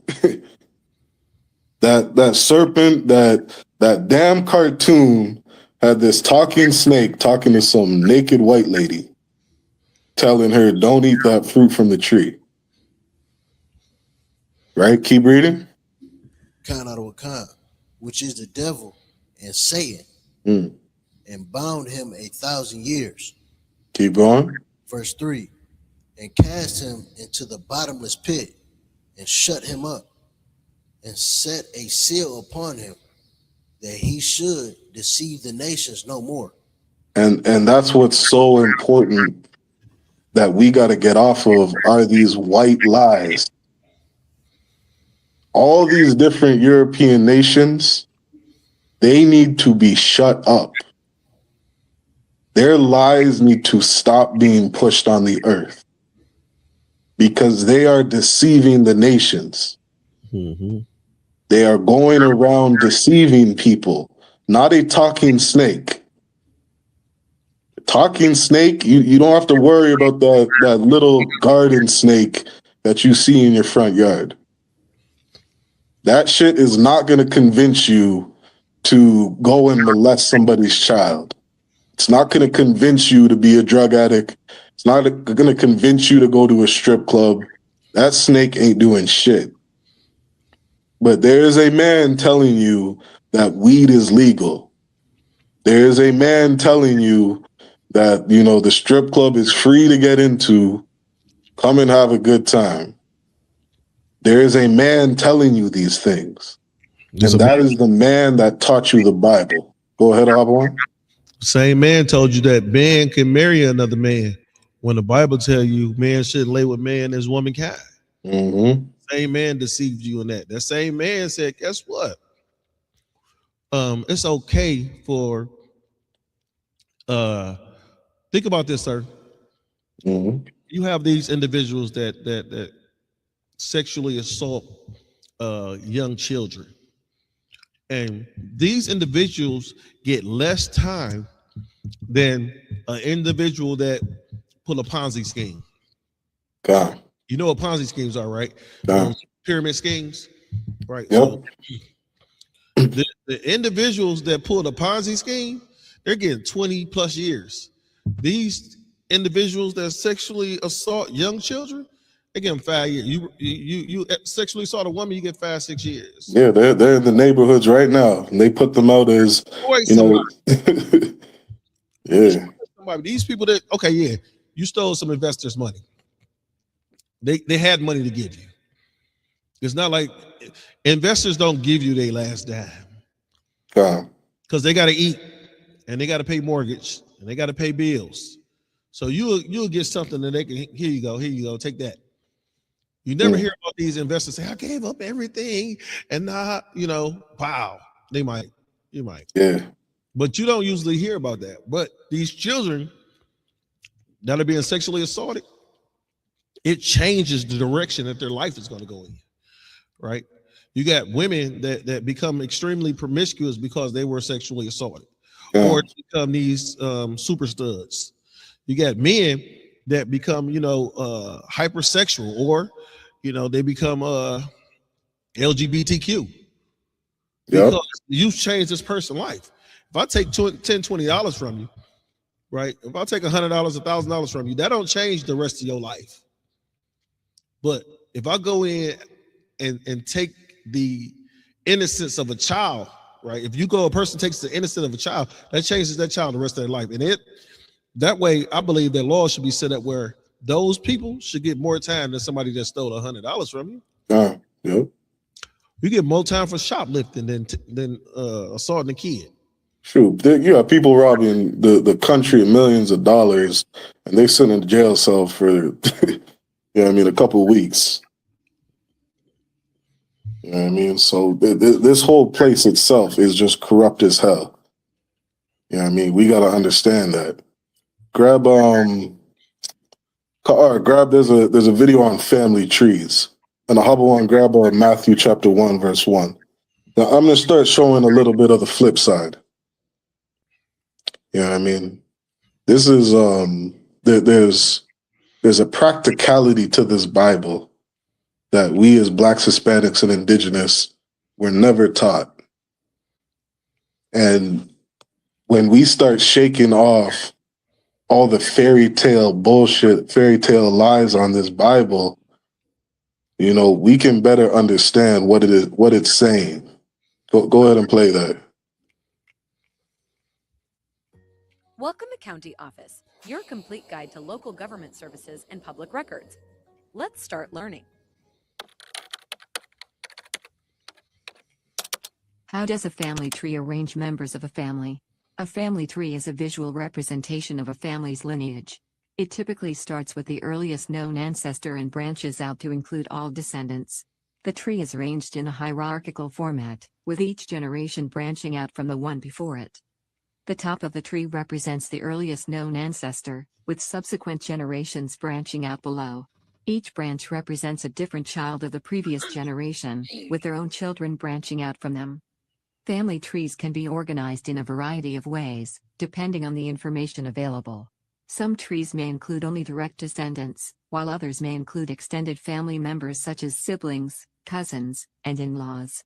Pause In there. addition to names, family trees may also include dates of birth and Pause death, there. marriage information, and other.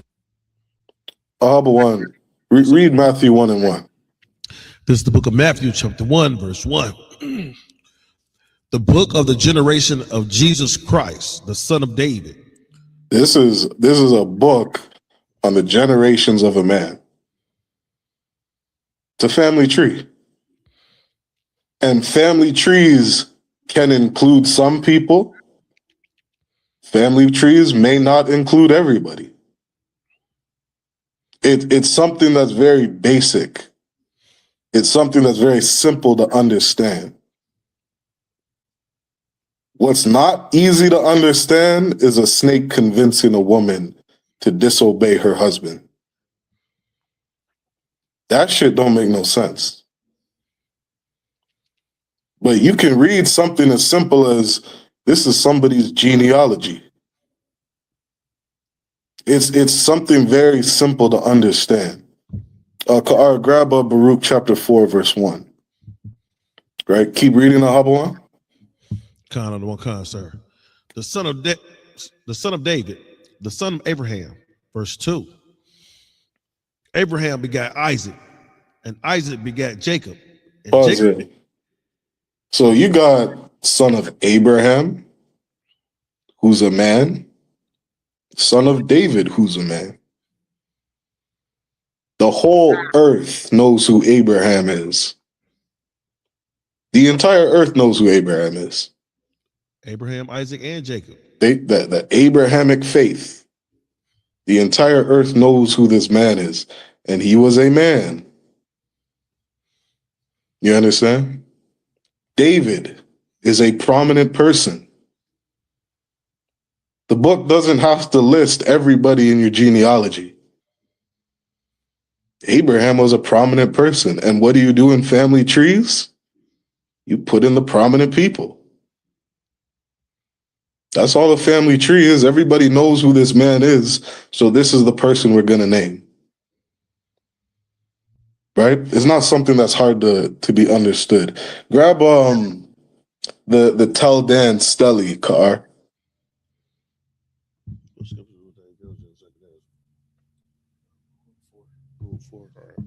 So, sir, you want me to grab Baruch 4 while you grab that? Yeah, Khan, you can read that.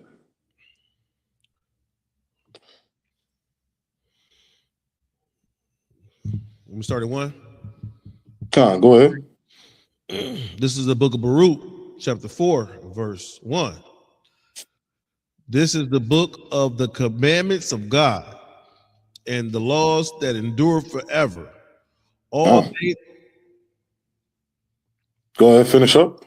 All they that keep it shall come to life, but such as leave it shall die.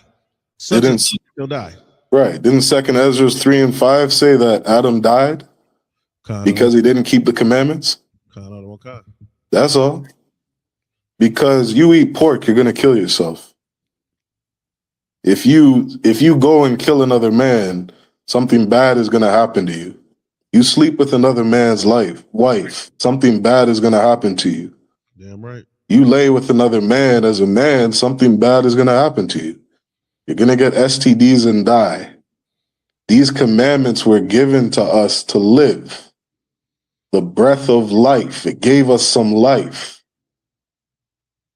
It gave us a good way of living. So we didn't eat raw meat and get parasites.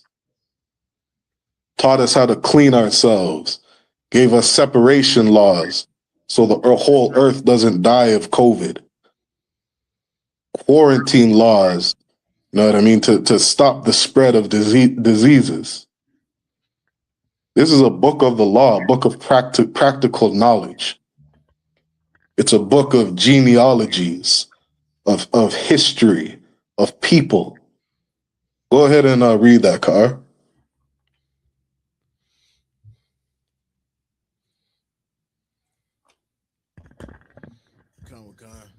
This is the Meshe Stele, also known as the Moabite stone. Oh, Salaki, grab the, I didn't send you the Tell Dan Stele. I was going to pull up a one on David first, just because we just spoke on David. I don't think so, sir. I didn't. Grab the, do you have a Cyrus cylinder? Con. Yeah, pull that one up. Okay.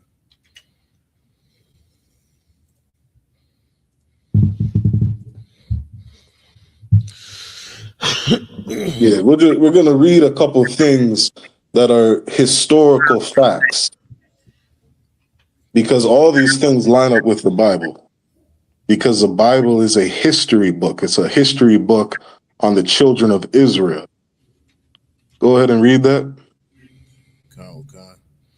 This is the Cyrus cylinder. The Cyrus cylinder is an ancient clay cylinder now broken into several pieces, on which is written in Alchemenid royal inscription in Akkadian cuneiform script in the name of the Persian king Cyrus the Great. The Persian king Cyrus the Great, they found these stones talking about King Cyrus. Don't we read about King Cyrus in the Bible?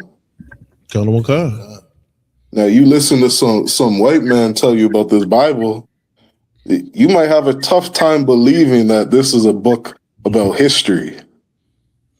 And how are you going to believe this is a book on history when you think that there's snakes talking to people and convincing them to disobey God?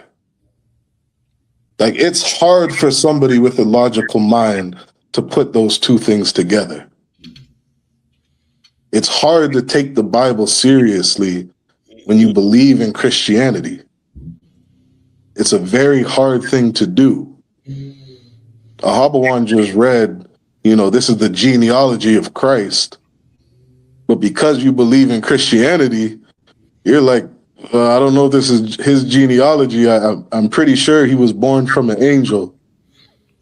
I'm pretty sure some angel slept with a woman and impregnated Mary. You believe in that garbage. So how could you believe somebody has a family tree? If I may, sir. Go ahead. This is the book of Ezra, chapter 1 and verse 1.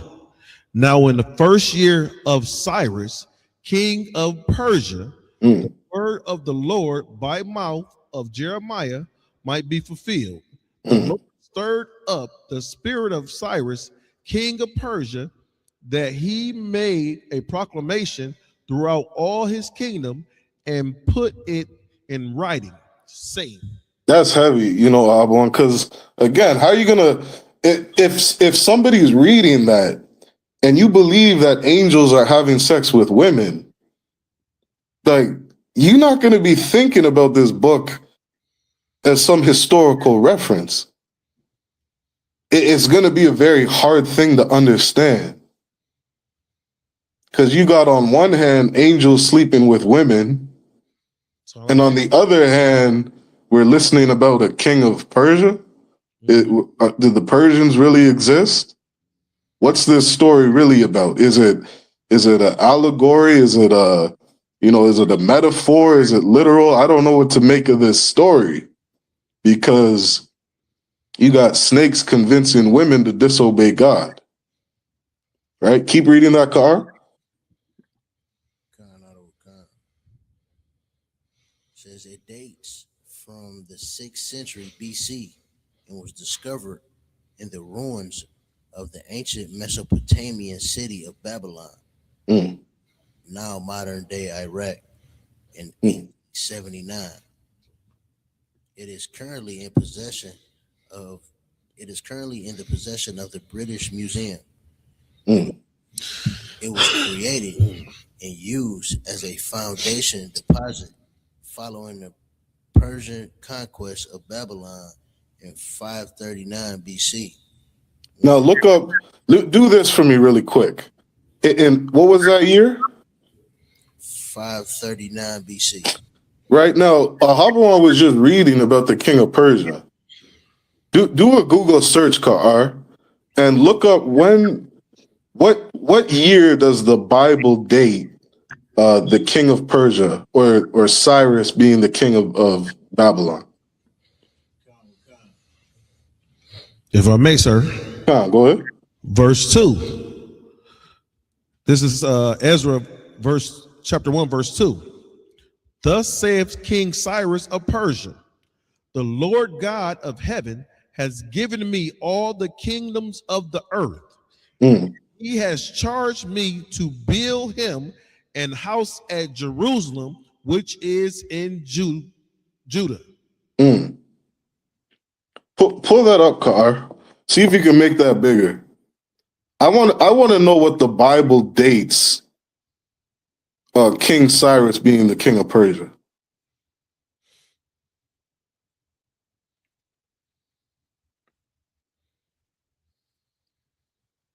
It says the Bible dates King Cyrus' significant decree allowing the Jews to return from Babylon exile to his first year of rule after conquering Babylon, which was around 538 BC.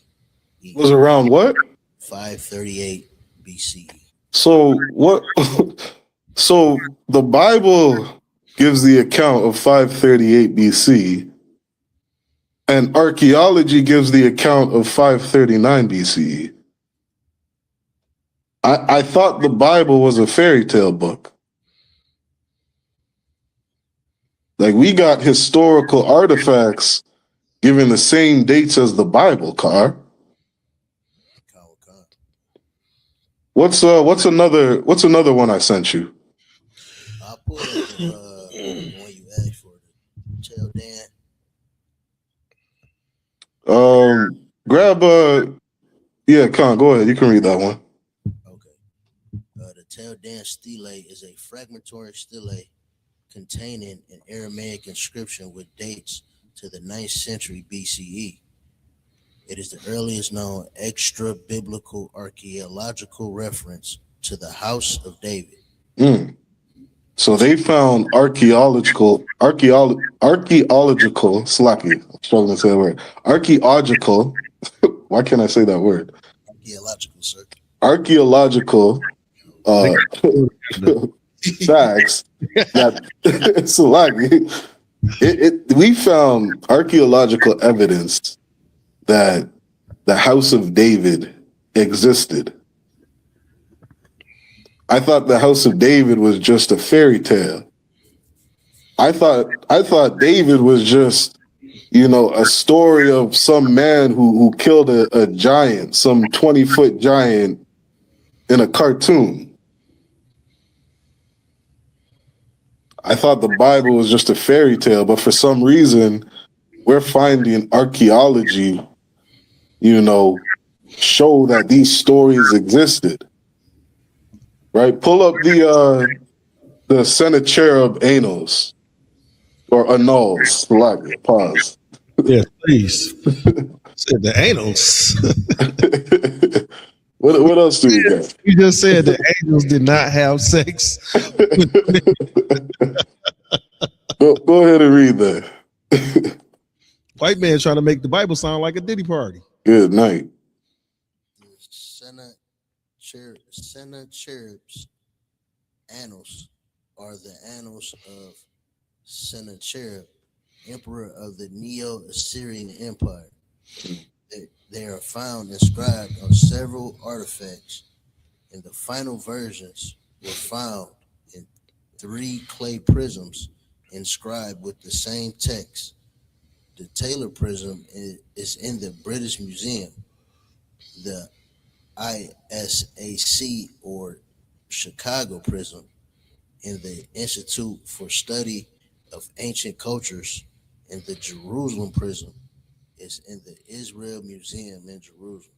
Oh, is that? Ahabawan, grab 2 Kings 18 to 19. Or Slaki, grab Isaiah 36. Oh, no, grab that. That's fine. 2 Kings 18 to 19. Keep reading that, Car. Says the Taylor prism is one of the earliest cuneiform artifacts analyzed in modern Assyriology. It was found a few years before the modern deciphering of cuneiform.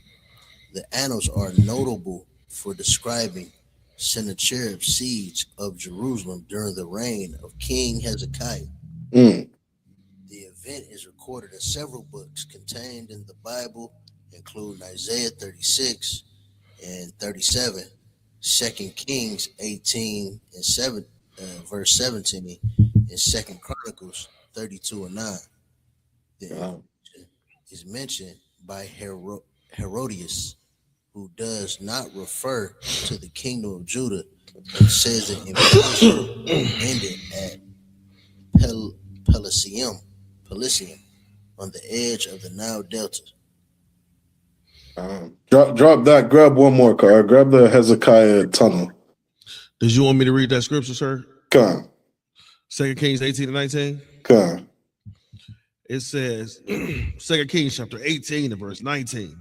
Go up to 17. Come, sir. See if that speaks on Hezekiah. 2 Kings chapter 18 and verse 7. 17. 18 and verse 17. Sir. And the king of Assyria sent Tartan and Rabscias and Rabshakeh from Lachish to King Hezekiah. King who? King Hezekiah. No, like you read in the book of Kings about the different kings on the earth. You got the book of Judges, you know, it breaks down all of the mighty judges on the earth. Got the book of Kings, who speaks on the different rulers on the earth. And of course, this is all written from the lens of the Israelites, speaking on our history, our captivities, where we are in the world and what we're doing. Everything is from the lens of the Israelites. These are our records. And we clearly see artifacts all throughout the earth supporting these stories. You have other cultures that have their stories of their historical records, and they all line up with the Bible. So we really got to break this ideology of, you know, this book being some fairy tale book that was, you know, only meant for us 5,000 years ago. That ideology is foolish as hell. It's so foolish.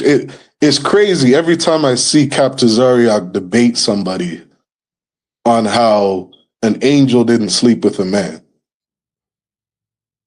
And I love that one idea that they give of, could you imagine being a brother married to a woman and your wife comes home pregnant? Bro. And that woman tells you, looks in your face and tells you, it wasn't another man, it was an angel. Are you out of your mind? You got a question?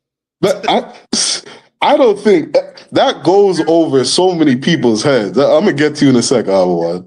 That really goes over so many people's heads, and it's really something just to laugh at because you gotta laugh at the idiocy. No man in his right mind is going to listen to his wife who comes home and says, "An angel got me pregnant." You are going to choke the shit out of that bitch. Or kick her out that house. You're going to commit her to a psych ward. You're going to do something. But you can't logically believe that garbage. And I watch these people so passionately debate as if this is logical and true. It's really idiocy. Like you really have to be a child to accept that form of logic. Go ahead, Abu. Sorry, if I may. Huh. Understand this. Brothers in today's society, right? They'll smash a chick.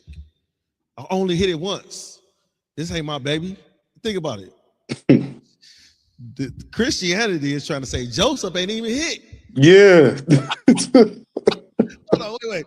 Brothers don't believe that if they can hit it once and get her pregnant. It's like I only hit it once. That's all it takes, bro. Come on. God. Only hit it once. Christians said Joseph ain't hit. They said Joseph ain't hit, and chick come home, I'm pregnant with your baby. Right. I was telling my brother, I say, what you got to understand is men and women lie. Men lie like, yeah, I was over Tommy's house. I was hanging with Pookie now. Women lie like, this your baby. This your baby. Yeah. Like, being over Tommy's house only affects y'all for the next 30, 40 minutes.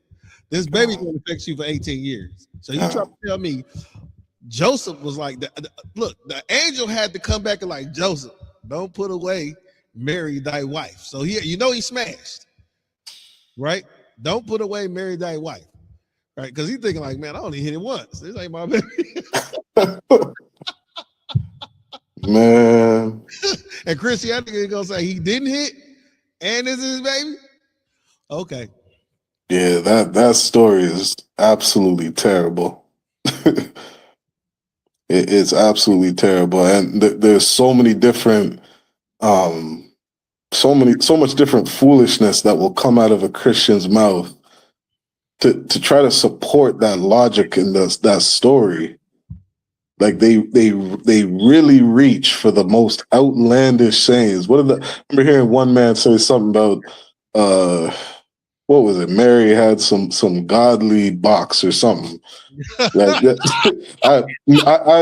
they say so many different things, to try to justify that story. Holy box. Some holy box. Yeah, it's wild. Grab that last one for me, Kar, because our time's about to end. This is the Shalom Tunnel, Sialom Tunnel, so known as Hezekiah's Tunnel, is a water tunnel that was carved within the city of David in ancient times. Now located in the Arab neighborhood of Sawan in eastern Jerusalem. Its popular name is due to the most common hypothesis that it dates from the reign of Hezekiah of Judah, late 8th and early 7th century BC, and corresponds to the conduit mentioned in 2 Kings 20. According to the Bible, King Hezekiah prepared Jerusalem for an impending siege by the Assyrians by blocking the source of the waters of the upper Gihon and leading them straight down on the west to the city of David. Now Hezekiah is trying to help his people. Damn right. And he did something practical. The nigga built a tunnel. Yeah, I mean, it's not some fairy tale. And they found this tunnel. Grab the last thing, or the Siloam inscription, because inside of this tunnel, there's a kind of a side thing that I'll show. They found a lot of different inscriptions inside of that tunnel. See if you can pull that up, Kai. It's called the Siloam inscription. Just show an image of it if you could. And these are things that are spoken of in the Bible. And, it's so easy for us to, skim over some of these stories, because as a Christian, you're reading this like, I don't know what I'm reading right now. I don't know if this is a fairy tale. I don't know if this is some majestic thing that God did. I don't know if God sent some angel to sprinkle fairy dust on Hezekiah to build some magical tunnel. It's not fairy dust, it's angel. You know what I mean? Like we have such a hard time understanding these records because, again, all the different lies that have been taught to us. And we really have a tough time, siphoning through what's real and what's not. Yeah, what's a metaphor and what's not, because there's so much garbage inside of Christianity. All of it is lies. Everything that pastor ever taught you was bullshit.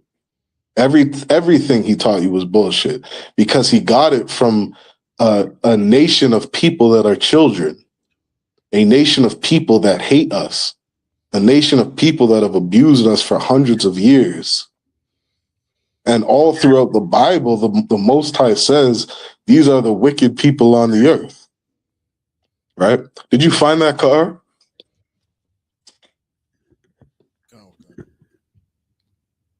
Yeah, see if you can read this last part, and then we'll end out the class. The Siloam inscription, or Silwan inscription, or Shiloh inscription, known as KAI 189, is a Hebrew inscription found in the Siloam tunnel, which brings water from the Gihon spring to the pool of Siloam. So this is very simply, just for the time's sake, this is an inscription that they found in the tunnel. Pull up that image, car. Right? Can you make it larger? What kind of Hebrew is that, car? That's ancient Hebrew. That's ancient Hebrew. I see Kwa, Ba. Yeah, Da. Now, I thought that the Lashawan Kodash was a fairy tale. That's only in IUIC, sir. Like, come on now. I could read it. You can read it because you've learned under brothers in the UPK. You've learned from brothers who've studied. You know what I mean? Brothers who have the knowledge of this Bible, the truth. Damn right. They can read in the Bible that we were in captivity in Assyria. They can look up linguistics and be like, oh, damn, the Assyrians had a different form of Hebrew. I could see how we as a people started, writing in Assyrian. Oh shit, we were in captivity under the Greeks and the Romans. Of course we were speaking Greek. It's not hard to understand why we had names like Matthew, Luke, and John. Mattathias. It's not hard to understand these things because we were in captivity. You're in America today, dum-dum. You speak English. You were colonized by Spanish. You speak Spanish. Of course you're going to speak a different language. There's many types of Hebrew. There's different types of Arabic writing and Shemitic languages. You can't say that the Lashawan Kodash didn't exist. If I may, sir. Come on, go ahead. It's different types of English. You got That's right. English, you got British English. You got, so it's easily proved. Go ahead. I was saying Southern English. Yes. Wow. And Ebonics, right? So, you know, you got different styles of English. Wow. That's it. You know what I mean? And that's all this book does. This Bible, you know, was this Bible is about, you know, the relationship of a nation of people with their God. It's about the history of the nation of Israel, starting from Adam when he was given the laws, the commandments of God. You know what I mean? All the way to us today, you know, who we are as a people supposed to keep these laws, statutes, and commandments. We're people that are in a covenant with the Most High. When we disobey God, we're punished for it. When we obey God, we're rewarded for it. Damn right. And you see those Jewish people in Israel today, they can be LGBTQ all they want. The Lord's not dealing with them. The Lord's dealing with us. That's why we lost our heritage. We lost our identity. We lost our language. You know what I mean? And there's a day when the Most High is going to put us back in that land, that paradise, like it said in Esdras. You know what I mean? That the Garden of Eden, the land flowing with milk and honey, because that was promised to our forefather Abraham. You read through this book, you're just going to read about the history of us, our code of conduct. You know what I mean? Our code of ethics, how we're supposed to carry ourselves as a people. All right. So with that, we're over the time. Habawan, you want to say anything or close us out? I'm good, sir. We are the ISUPK, started out 125th Street, Harlem, New York, under Commandant General Yohana. Right? And what we do is we teach Blacks, Native Americans, and Hispanics who they are according to this Bible. What I want to say is Yahweh, Ba'ashem Yahweh to the brothers, Yahweh Shemar Lathah to all the sisters. Shalom, Israel. Hey, listen, brothers and sisters, man. If you like what you hear, hit the subscribe button, man. Subscribe to this channel. And also, please, go to isupk.com and pay your tithe. Drop me some cash so we can move around this planet like we need to, man, and do the things we need to do. They're one West. They're one West. They're one West. They're